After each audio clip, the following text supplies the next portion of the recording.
Well, hello everyone. Welcome.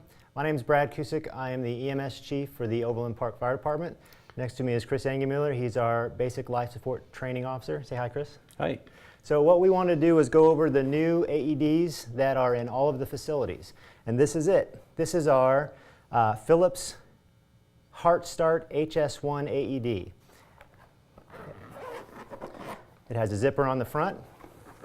When you open it, this is what you'll find. You'll find it has a pair of scissors.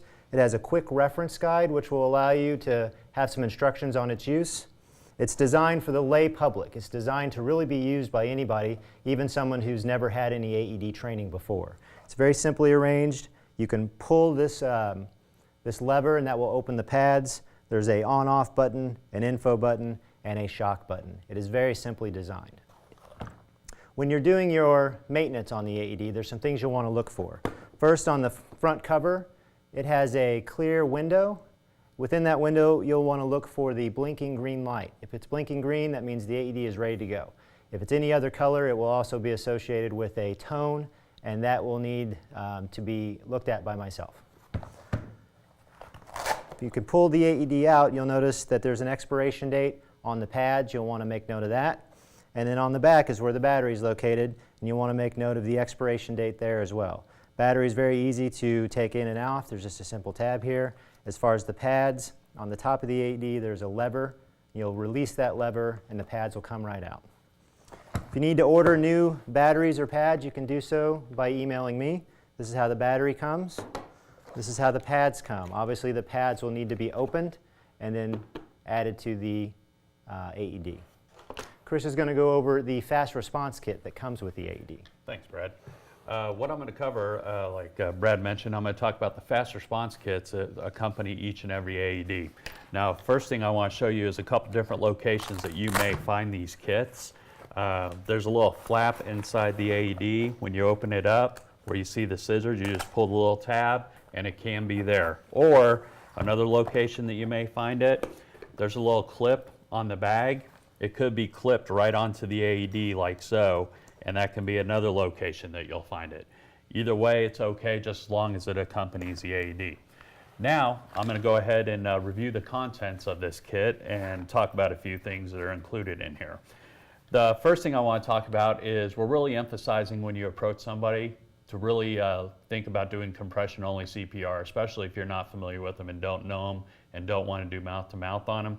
But in the event that you do want to do mouth-to-mouth on them, we do have a shield here. We call it a one-way valve mask. Little valve goes on the mask like this, and you just put it on the mannequin. And when it goes on the mannequin, it just covers their nose and their mouth and gives you a good ventilation area. Now, the one-way valve, what that is if you ventilate and say, for instance, they get sick, they vomit, it's not going to come up through the mask. It's going to shoot out the side, so you won't get exposed to that. That is one thing that's inside the kit if you decide to do not necessarily mouth-to-mouth, but a mouth-to-barrier device. It is in there just in case, so we want to let you know about that option. Another thing that you'll find in these kits, this is what we call a safety razor. When you go to use the AED and you expose the chest area, you may run into somebody who has a lot of chest hair, and if you run into that, that's going to be an issue because the pads won't be able to get a good connection. So you'll just take this out and shave real quick where the pads are going to go and then put the pads on there. So it doesn't have to be perfect, doesn't have to look pretty, just real quick and basic. Some of the other items that are in the kit, another pair of scissors if you need to cut off a shirt to gain access to the chest area for the pads.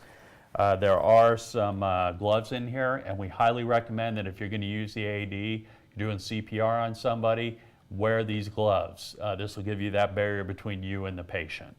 And last thing that's inside the kit will be a little towel if you need it to wipe down any type of area. So those are just the basics of what are inside this kit. The next thing that I want to review is I'm going to review how to actually operate this and put it on a patient.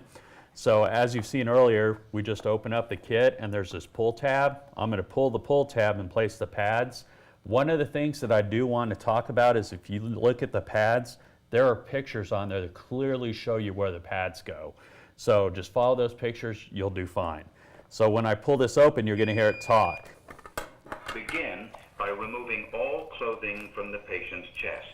So clothing if needed. we've already got the chest exposed, so I'm going to remove this, pull the pads out, we're going to go ahead and place them. Again, as the pads come out of the case, you'll see there's patient's one chest that is goes in there, the upper area look and one that goes carefully on the at lower pictures area. on the white adhesive pads. Place pad exactly as shown in the picture. Press firmly to patient's bare skin. So as I'm doing this, the AED is prompting me. It's walking me through what to do. When the first pad is in place, look carefully at the picture on the second pad. Peel the second pad from the yellow plastic liner. Place pad exactly as shown in the picture. Press firmly to patient's bare skin. So we have all the pads in place. If this person had a shockable rhythm, it would tell us that they need to be shocked. It would analyze it and go through the process. When the first pad is in place. So as you can see, these are very, very simple to use.